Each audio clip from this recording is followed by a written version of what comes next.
to tell everyone that if they have not watched Radhika Gupta's talk on the girl with the broken neck, please immediately after this session, remember, please go and download it and watch it. It is just one of the most inspiring things I've heard and seen in a long time.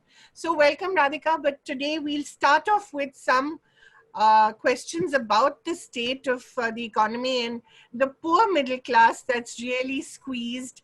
Where does the middle class go? I mean, first we were told invest in real estate. Then we were told, okay, no, invest in mutual funds. Then we were told, forget all that, just go back to, investing in FDs. And that's something that my mother could have told you a long time ago as well. So really, especially in this environment, where does the middle class go? Where does it invest? If it has money to invest. And everybody, I think, Kaveri, has money to invest. Now, for some people, that money could be 100 rupees. For some people, that money could be lakhs. And whether it's 100 rupees or lakhs, the fact is it needs investment. Firstly, I would say that I understand it is a difficult time, but I also think we make it more difficult than it is, as Indian retail. And some of the things break my heart because honestly, I come from a middle class family. My father worked in government and we work very hard to earn our money as Indians. Yeah. Life is not easy. We work very hard to earn our money. I do believe that, what holds us back is we don't work as hard to let our money grow for us. And that is something I think we need to consciously start doing. Now, you alluded to a point that first we were told gold is good, then we were told mutual fund is good, then we were told FD is good. I don't think that's exact. I think all three of them are good. And I think the formula for good investing doesn't change season to season. Now, what happens is, and what the middle class I think isn't feeling, and I'd love to hear from you guys on how you think about this, is that of course they feel like if they had invested in, and I'm a mutual fund professional, if I had invested in the stock market, I probably feel, I lost 20 to 30%. So what happened if I invested in the stock market? That's probably one feeling. I hear some bad news about some mutual funds, without going into specifics, and we can talk about that. So I feel bad about that. I feel like I put money in debt mutual funds. Oh, I should have put it in an FD. So all this stuff happens. I would tell you that all this stuff should not cloud your judgment because while there are bad markets, there are good markets. The US has had in the last 100 years of its existence, 50 years of the US economy have been spent in recession. Yet the 50 years of the US economy have been spent in recession. But since 1970, the US stock market has delivered 10% year a year. So where there is good news, there is bad news. And where there is bad news, there is good news. And I think for us as middle class, the challenge is also to take middle path. It is very important to have a middle path to investing. You can't be super excited at the highs. You can't be super depressed at the lows. So in the great times, achhe din aa gaye, all this stuff starts. And then in the bad times, the world is going nowhere. Indian economy ka kuch nahi ho sakta, all that starts. We have to have a far more balanced perspective. And I think when you look at the market and mutual funds through the average, actually it is not so bad. So I noticed have a balanced perspective on this. I noticed, Radhika, you didn't mention real estate. That's an investment that is really tanked for a lot of people, hasn't it? So I look at real estate, and there's a reason I didn't mention it. Now that you come to it, I look at investments in two parts. I look at financial investments and physical investments. Right. And to me, real estate is a physical investment. Now, the thing about physical investments is, if I need the money today, I can't liquidate it, Much as you want, you can't liquidate that property you bought in Noida or Alibag or wherever else you bought today. So I don't think you should compare your financial investments, your bank deposits, your mutual funds to your physical investments. And by the way, the other mistake we make is our physical investments also go down in value. The fact is, exactly. If I had to do a daily valuation of your house and tell you every day, Kaveri, your house is 100 rupees, now it's become 80 rupees, and then publish that on WhatsApp and do some analysis, you would feel as stressed about your house as you would about your mutual I'd be very depressed. Very depressed. But the fact is, I don't do a daily valuation of your house, and I can't do a daily valuation of your house. So you have to. So there are good sides to this daily valuation, which is when I need my mutual fund money, I can get it back. But when I need my money from my house, I can't get it back. So there are good and bad sides to it. You can also sell the house online now these days. No? Ah. Why not? But what do you do when you don't have much disposable income, which is the problem now with a lot of people? People are losing jobs. People, are taking salary cuts. They're eating into their savings. What do you do then? So I think there are two approaches, Kaveri, that one should have. I will talk about people who have jobs, and then I will talk about general. So I think for people who have jobs, you need to, and especially to the young people listening to this, you need to get into the habit of saving. And then after saving comes investment. Now, even if you earn 10,000 rupees a month, say that is your monthly salary. Yeah. Okay? You need to start saving an amount. Now, whether that is 500 rupees or 1,000 rupees or 2,000 rupees, you please decide. I often tell young people and people in their early 30s, you pay taxes, you don't protest about paying taxes. So you also think of saving as a tax and say, कि हर महीने 10% I am going to save, come what may. There are lots of tools to do automatic savings. I come from the industry where SIPs are most popular.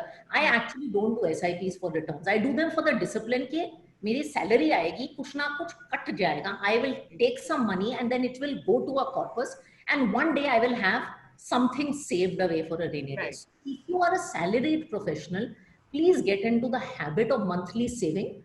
Once you start saving, you will start investing, and money builds on money, and you start feeling a little more comfortable. So I think that. Kaveri, let me ask, because a very interesting question, because she is encouraging savings, and savings in India are going down now from 34% to 26%, 25%. You must be knowing about it. You see, environment in this country, the middle class was saving for making more money for the future. Yeah.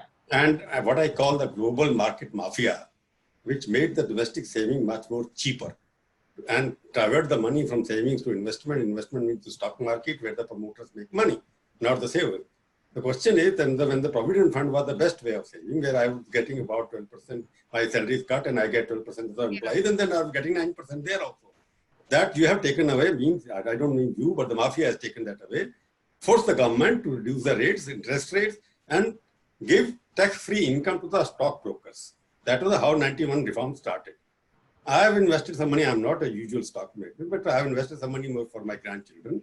My investment has not grown as much as the investment of my promoter. I'm not giving names, all those big companies, for example, who are 20,000 crore rupees 20 years ago worth, they are about $5 trillion now. Their 2% shares are sold for $1 trillion. But my share, which I bought from them, has not gone up that way. So it means the whole saving system has been to take the money from middle class, invest in the people who make money out of it. My money is being diverted to promote the promoters, and I am getting pittance.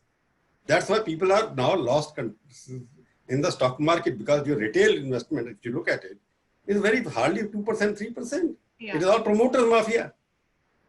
So, Prabhu, here I would disagree a little with you. So there are good companies and bad companies. I absolutely agree. There are promoters who are good. There are promoters who are not good. There are great companies that have made wealth also. I mean, if you look at some of the HDFC basket, etc., they have made wealth. There are two challenges. One is, that a lot of people are feeling that sense of disappointment that you are feeling today, looking at their returns. They pick up their phone and they look at their portfolio and they're like, I haven't made much money. Yeah. I want to give you a small analogy for this. It is a little, and then they say the same thing that you would have said, कि मैं FD में डालता तो मैं ज़्यादा पैसे कमाता. Right? That is now you are. I didn't mean FD, but FD में पैसा मिलता था. I'm just saying what I'm making so that middle class people or young people are listening to it, that they want to have a safe return, maybe less. The question is, the stock markets are becoming much more speculative. You've got National Stock Exchange, which is involved in so many controversies. They control, some people control it. There is controversy about that. There are 50 top exchanges, their basket changes, how they change it, nobody knows about it. And you look at top 50 stocks, out of 5,300 companies which are listed in the market, traders are how many? 500 are not trading every day. So it means those 500 are playing around with it. Average I'm talking about. Maybe some 800, somebody is this. I think equity markets Prabhu, with all due respect, are actually quite well developed. And I think even if you look at retail investors today, for instance, I'll give you a statistic. Our SIP book, which is the contribution of ultimately middle class Indians today, is about 8,500 crores a month. And even in the last 2 years of this number has not changed. It has only grown. The challenge that people have is two. One is, you said, and I agree, you're looking for a safe investment. Equity is a volatile investment. And promoters who've held for 20 years have made money. Shareholders who've held for 20 years have made money. So I have a mid-cap fund. I think it was launched in 2007. Uska price 10 tha. The current price is probably 30. So if you did hold it, you have made money.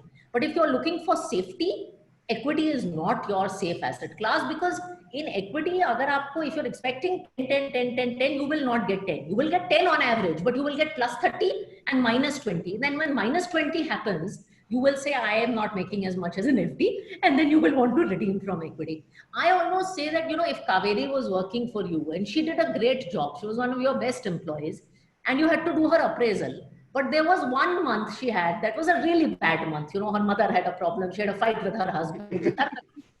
But what if you, Prabhu, did Kaveri's appraisal only basis that 1 month of performance, even though she had worked with you for the whole year? I think when you evaluate equities after a 30% market correction and COVID, which has been one of the biggest economic events in our history, it is a little unfair. So you should not look at stock markets at the top. You should not look at stock markets at the bottom. You should look at them at the average. Like, don't evaluate Kaveri in her best month and her worst month. You have to evaluate her on an average, right? Because that is what ultimately she is. I think the other challenge is that people need to find safe. Radhika, I'm looking at the promoters' real wealth, personal wealth, how it has grown over the years. If I give, the name, if I start reading out the name, their personal growth, which they've got, some company which owes about 1,50,000 crore to the bank, his promoter has got 80,000 crore rupees cash in his bank. So that money is tax free. Obviously, they're buying from my money, making money and keeping his own company, then buying from that money with private assets. I'm not getting into that controversy, but they could talk 100 people. Somebody has done a research. They made about 3,000% in 10 years. They just list the market and make the money tax free. Now, of course, it taxed a little bit, but long term is still not taxed. So I'm saying where the saving, where the middle class like me or retiring person like me who earns a return, where does he go? I think for a middle class investor, genuinely, and I know I carry a bias because of my profession, I think the equity market has been fair to a middle class investor, but you have to have fair expectations of it. अभी आप उसमें 5 से 7 साल से पहले return expect करोगे तो I think it is an unfair expectation. Long term, you may play long term basically. You have to play long term because ultimately, see, the promoter you're talking about who's made money has made money by investing in the business for 20 years. He has quarters, by the way. A lot of my friends come from business families or run businesses today. They have quarters, by the way, where the business is shutting down, where they are funding the business out of. It is not an easy time. Think of someone running a hotel business, an airline business, an entertainment business, many businesses. So they have bad quarters, but they are not shutting down. So I keep telling business people that a promoter who is having a bad quarter, he is not shutting down his business because of a bad quarter, right? He is holding on, he's continuing to run your business. But you as a shareholder in his company, because he has 3 bad months, then you want to disappear, then he's taking the risk and he's being compensated for it. There is also a need, as Prabhu said, for safer products in the debt market, FD type products. Yeah. So that I think is important. I think debt mutual funds were brought in to cater to that need. We've had some misfires, but some of us are working on solutions. With the government, we did Bharat Bond last year. Prabhu, you know about that launch.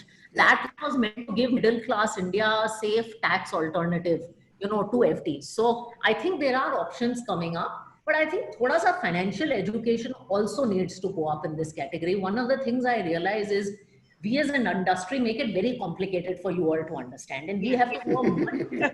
That's the problem because I agree with you entirely. We have to make it much easier for you to understand, and that only. Yeah, you have to tell me Bharat Bond, if I buy for 1,000 rupees, how much you will get, or my children will get, or grandchildren will get 5 years later. Is that. You have to put a table on the on the screen. This is what you are going to get. In fact, how much is the hidden tax burden in that you must also disclose.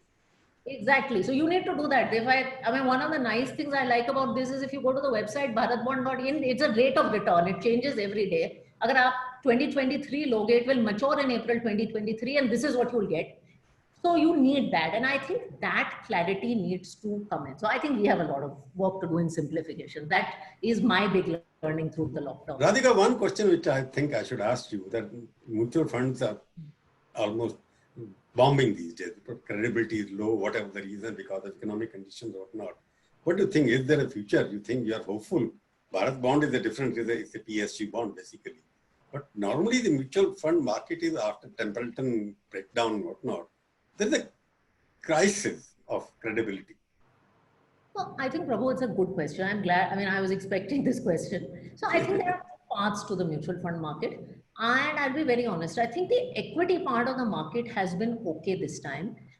In fact, never through this last 2 years have we seen people net taking out money. Every month net, Indians are adding money to equity mutual funds. And I'll tell you why, because I think they have gone through 2008. See, we are all new to this. We are a young country as far as we need to learn from mistakes. So we made a lot of mistakes. In 2006-7, Prabhu, if you were an average company with poor corporate governance, you would list on the exchange and people would flock to give you money. That doesn't happen in equities today because people have realized if you are a bad promoter, people don't give you money.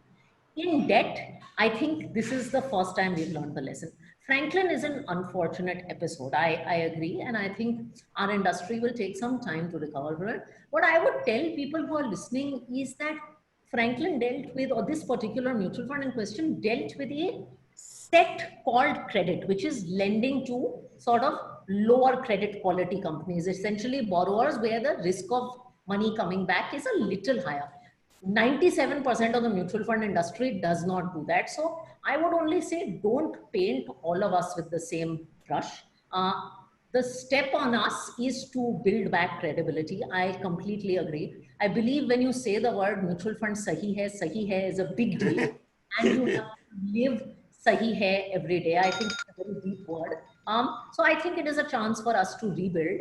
I must tell you that the Indian consumer to GDP ratio in this country is 4%. Mutual fund to GDP is 4%. The world average is 40%. So we have a long way to go.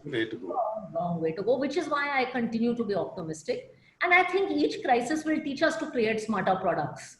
As I said, Bharat Bond and many others being one of them. What has this crisis taught you, Radhika, in terms of what are the products that a really stressed middle class will need going forward?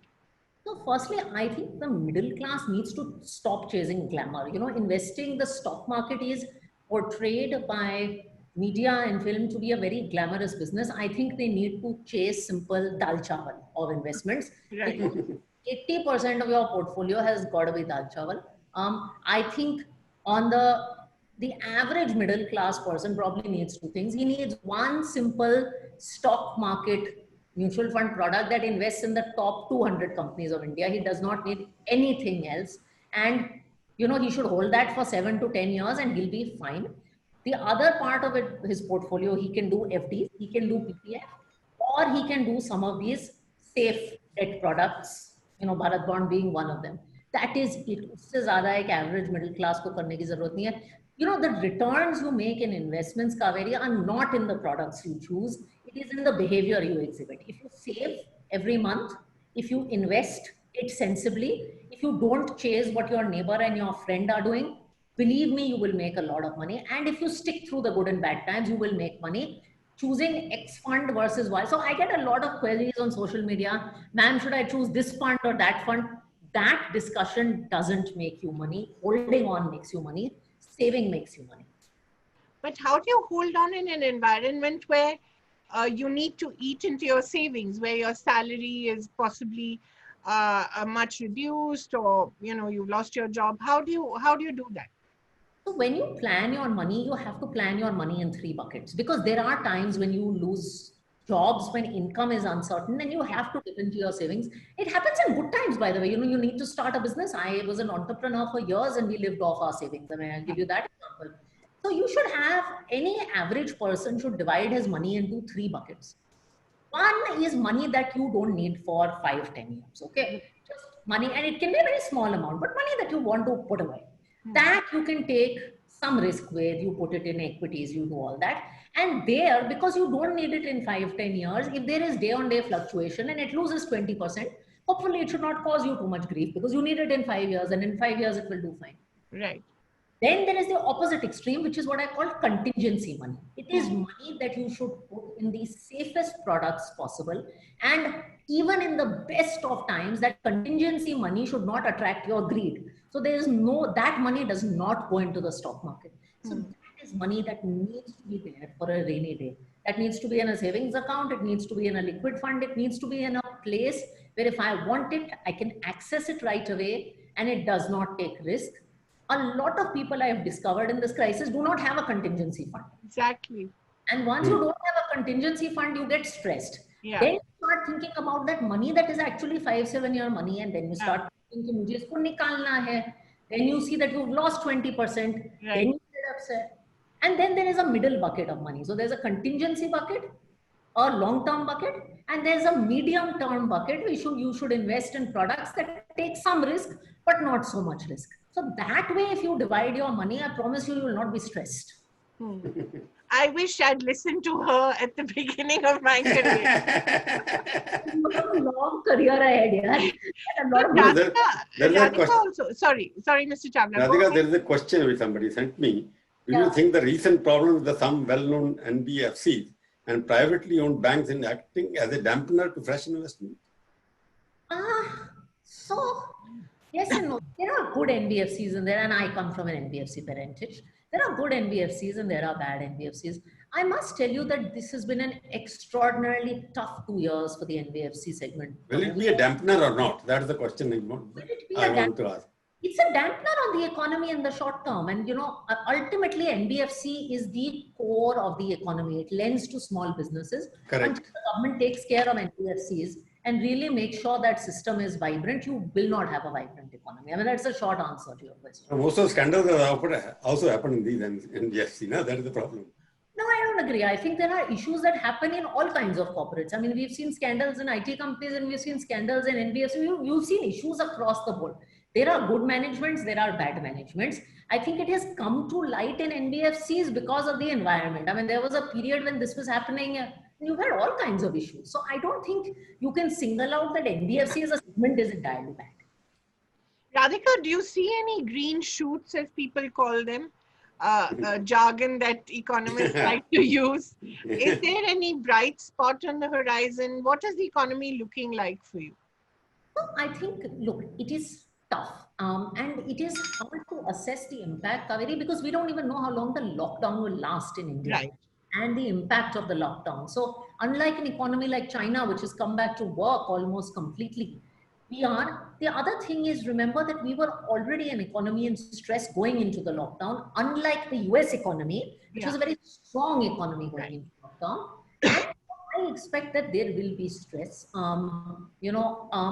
Bright spots, I think there are two bright spots from an economic point of view. One is that interest rates are coming down and RBI has been taking action. So it will be cheaper and cheaper for businesses to borrow and hopefully come back on track. Secondly, oil prices have come down substantially. Right. And that is usually a very good thing for India because we are a net. Benefit has not been passed on to the consumer.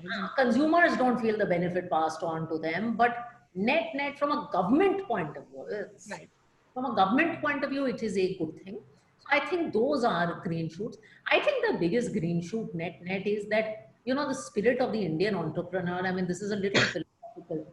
The Indian entrepreneur has always managed to come out of crisis. I'll tell you an interesting and sort of more inspirational statistic. I read this somewhere. Do you know half of the companies in the Fortune 500 were created out of crisis? Oh, really? Yeah, that's right. I read it also. Yeah. Company created. They must have bought over from somebody else. That's the Chinese are trying to do now. Yeah, so there are people today, I mean... Crisis is always an opportunity to create something. Yes, you're right. And there are businesses being created right now. I mean, who would have imagined that Zoom would be what Zoom is? Yeah. Correct. And there's no competition. There's no competition as of now. So if you look at, for instance, I mean, I run a fund that is focused on technology, right? Technology in the US. It's done phenomenally because companies like Microsoft, companies like Zoom, so many of these companies are big technology beneficiaries of crisis. Right. So Is that bank doing well now? which one? The technology fund in US, which you are running? Absolutely, because the NASDAQ, Prabhu, has done very well over this period, right? So technology has done well. Imagine we used to do all our events, all of us, in physical format, in banquet format. How many conferences did you guys host? Now you're doing all this over Zoom. So clearly there is a winner that is also coming out of this crisis. Right. And I think that's something that we forget. So that to me is the biggest green shoot.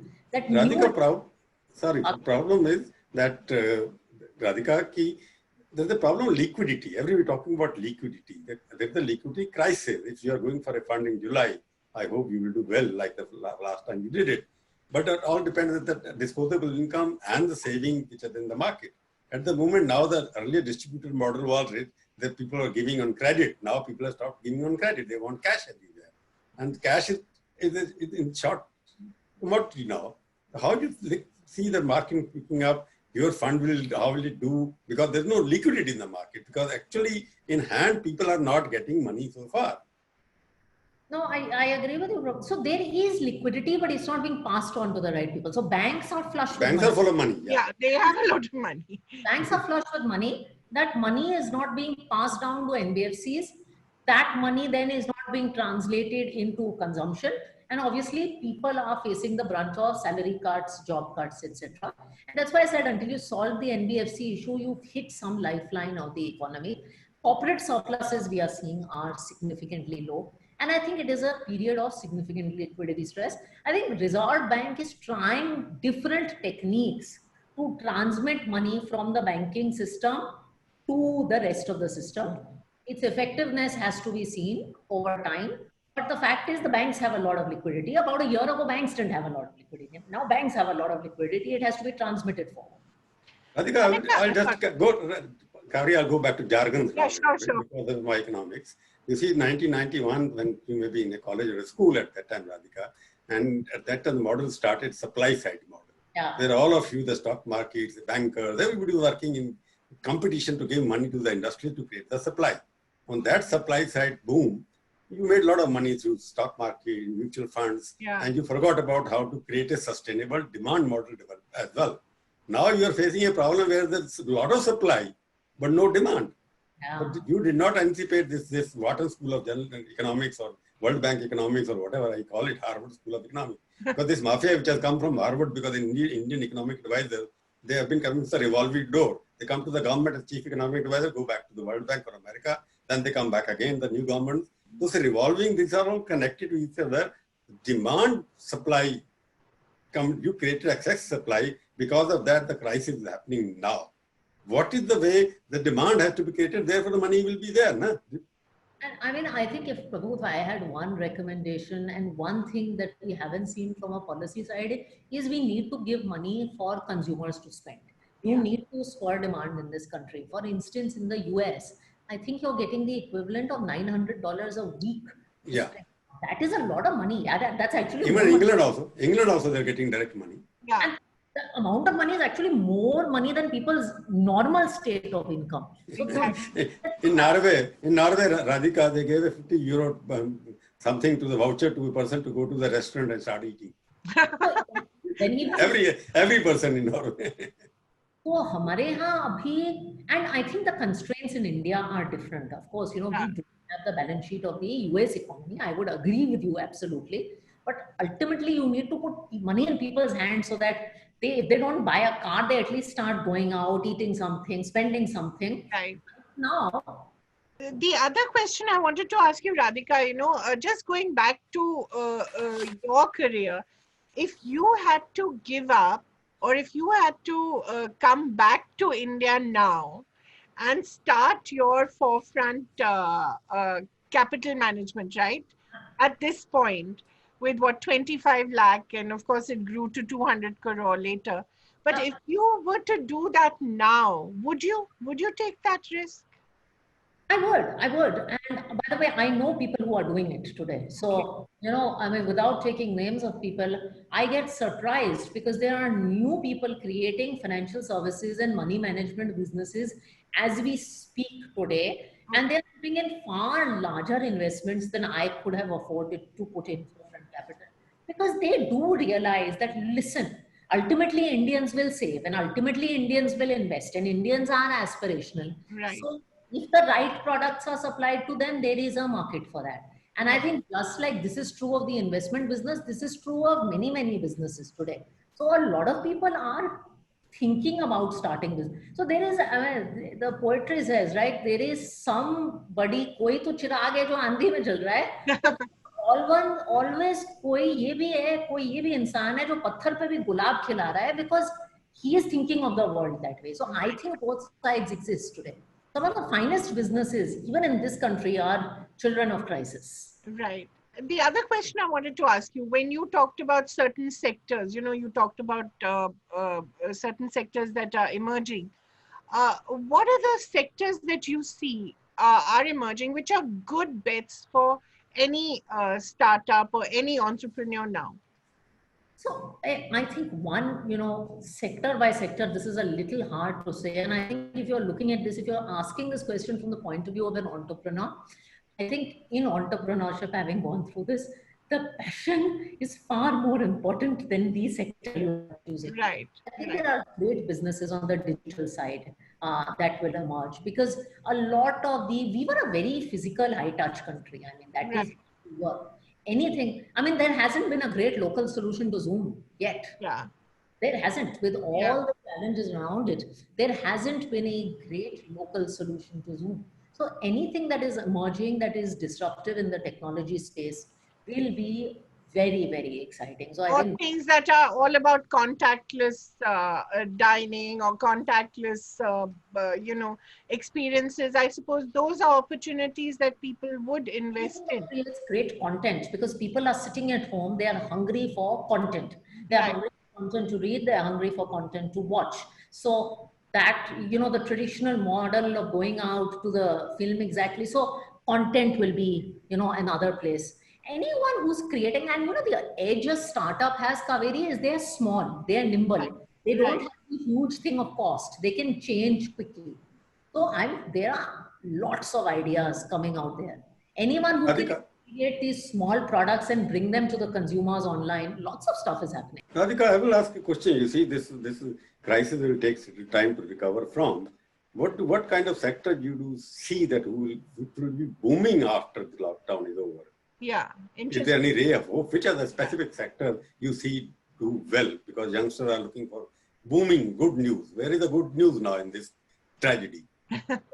I don't think youngsters should be in a rush to find good news. And I should make a point because everybody asks me this question about sectors and then they think that they should go buy stocks of that sector. No, we are talking sustainable. We are talking not about speculative stock, but about sustainable model. People would do that. And I did an exercise. So I said that what if every year you bought like the favorite sector, the most hot topic that everybody was talking about. So like in 2007, you would have remembered infra was the hot topic at that point in time. Yes. And there was a gold phase and there was a pharma phase. If you had done all this, I'll just give you the statistic. Your total return was 9%. Okay. If you had just bought the top 50 companies of India blindly, like a fool, your return was 11%. So I just want to tell youngsters that this exercise of कभी ये try करते हैं, फिर कभी ये try करते हैं, फिर कभी ये कर try. You know, we love this thing of taking a lot of action. That we must constantly be doing something. We must constantly be changing. We must constantly be looking. And we also feel that we are very intelligent, that we are the first to catch. They're foodies, right? They're foodies. They're foodies. They want to change their recipe. They want to change their food every day, dishes every day in the morning, afternoon. So they want to see that kind of thing. Na? Yeah, but the funny thing is what suits your stomach is dal chawal because generations eating dal chawal. Rajma chawal, Punjabi. Rajma chawal. Whichever part of the country you come from. So So the FD is the Rajma Chawal of financial instruments. So I think your dal chawal of financial instruments is your basic Nifty or, you know, top 200 equity fund and Right. your FD or safe debt instrument. I think those are your dal chawal, and you need to do dal chawal. 80%. Dal chawal, Radhika, dal chawal you're taking, which is the cheapest dish in the Indian continent, and the companies you're recommending that most expensive. There's a contradiction there. The top 200, top 50 medal, I'll get 10 shares for 50,000 rupees. Right. What will I do? So dal chawal, I get 50 rupees. So there is some contradiction because you are asking me to invest some money in a stock chain where if a middle class person doesn't have 50,000 to spare for 5 share or 20 share or 100 share. For example, Reliance had issued this rights issue now. You know at what price they are selling it? 1,200 rupees. Earlier they gave free 1-to-1 ratio. Now this time they also started making money on rights issue as well. So Prabhu, I'll give you a contra answer to this. That's why you have mutual funds. 1,000 rupees actually for 500 rupees. You can buy 50 companies in as little as 500 rupees. And again, you can buy bonds of all PSUs in as little as 1,000 rupees. So हम लोग 50 रुपए तक नहीं आए हैं, but 500 तक we have made it. On the 500, I will make for 10 rupees, na?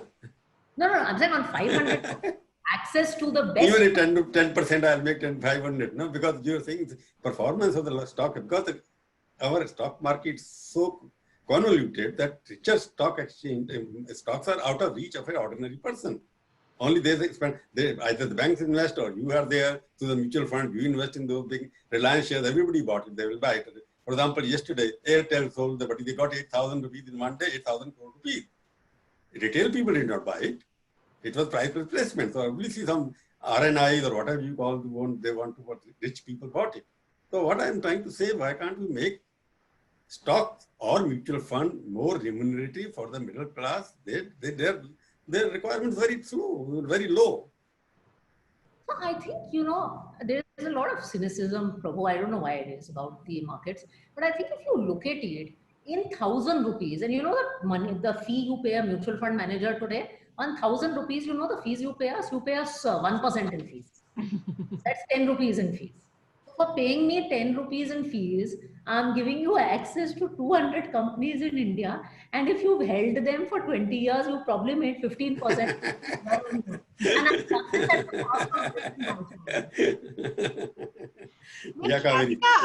Are we going to have to learn to live with less? Will we have to be more frugal now?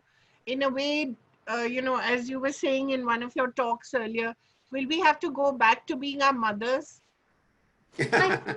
Always, that's a good reference. I think, there are times, and COVID I have to say, COVID for young people is probably the first time that they are learning to live with less, because we live in a society. I think I went through 2008 in my career. I'll give you a very silly example. I think markets go through ups and downs, and we as individuals have to live with that. So this example is going to sound very silly, but I'll still give it. In 2005, 6 and 7, when I worked on Wall Street, we had the nicest teas and coffees in our office. Okay. If an analyst wanted some green tea from Japan, usko khush karne ke liye wo green tea aa jati thi. 2008, times got very tough. So we had one small coffee that was very basic. And 2005, 6 and 7, the company used to reimburse our car ride to go home. In 2008, they didn't even reimburse the train pass. This is reality. And I think economies, jobs, careers go through this up and down. Now, the problem is for people who are seeing it for the first time, they feel like, what has happened to me? Yeah. That is why it's important to calibrate your lifestyle and also to calibrate your savings, because there are some times when you need to dip into the contingency. Yeah. And there are some times when you will build the contingency fund. Yeah. This is another question which I got, Radhika. Sorry, I'm repeating. The question which I got. Most middle class people are working from home. Can this be turned into a new saving opportunity, or will it be the opposite? Actually, I think that's very interesting. I think a lot of companies, Prabhu, are thinking about work from home as a part-time or almost permanent solution. Right. And a lot of people are very happy working from home. There are challenges, you have young kids at home, you don't have help.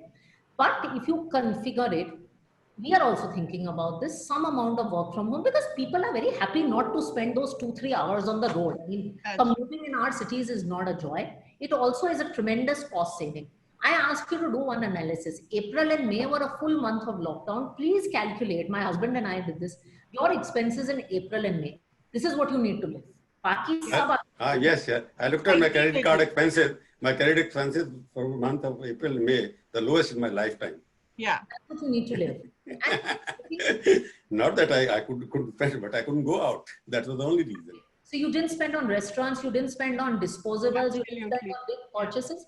So at least this teaches you that, and I think it is a There is good. Radhika, there is danger in this. I have now understood that I can live with less. Yeah. So I'll spend less now because things which I used to spend earlier, I won't spend now, even if I've got the same Good. money. In a way, that's good, isn't it, Mr. Chawla? We're all learning to be more frugal and more and wiser with our money, no? Yeah. And we're learning to save a little more, and we're learning what is, even for offices, we're learning what is excess and what is not excess, right? And we're also using technology to be a lot more efficient. We are not spending petrol to commute 1 hour to have coffee with someone. We are talking to them over Zoom, and it works. Yes. A lot of things that travel costs will go down, hotel costs will go down, everything will go down that way. So, There is a question, Radhika, there is a question from my business editor. He says, the government has come up with monetarium plans for most people who took loans. Is it a good idea to take them, means loans, or do you think accepting a moratorium is a costlier option? Okay, so you must understand and I won't explain it entirely on this show, but you must understand that a moratorium is not a costless exercise. My simple advice is, if you can pay the loan, please pay the loan on time. I have home loans too. If you can pay the home loan, please pay it on time, because otherwise you will end up paying more in interest expense. I agree. Yeah. With the math of the moratorium. So don't just say, I have got a moratorium, I'm going to chill for 6 months. So this is not a package, that means this is not a good package which government has No, announced. this is just a cash flow management issue for people who genuinely cannot afford it. Radhika, if you had a piece of advice for Nirmala Sitharaman, what would it be? Oh God, you're going to get me into trouble. One is, I think what Prabhu said, focus on putting money in people's hands. Right. In a very simple way. So I think the net metric is focus on simple things that solve the core problems. The problems we have are very core. Demand, lack of liquidity. Just focus on doing 2-3 things to solve these problems. You don't need a list of 5 announcements of tons of measures. You need to solve a few problems and you need to solve them completely. And whatever you do, see completely through execution. In India, ideas are very important, but execution is very, very important. So that would be my advice. Do a few. How do you give liquidity in the hands of people? I want to spend. Yesterday I asked Mr. Gadkari. He also gave some example, but nobody giving us a clear, okay. Yeah. Like Trump has done it, like Boris Johnson has done it. Do you think that model should be followed in India? I think India is more restricted in terms of our financial conditions, but something can we do, some start can we do to give. Right now, what we have seen, Prabhu, is a lot of metrics that say, take a loan from this and take a loan for this.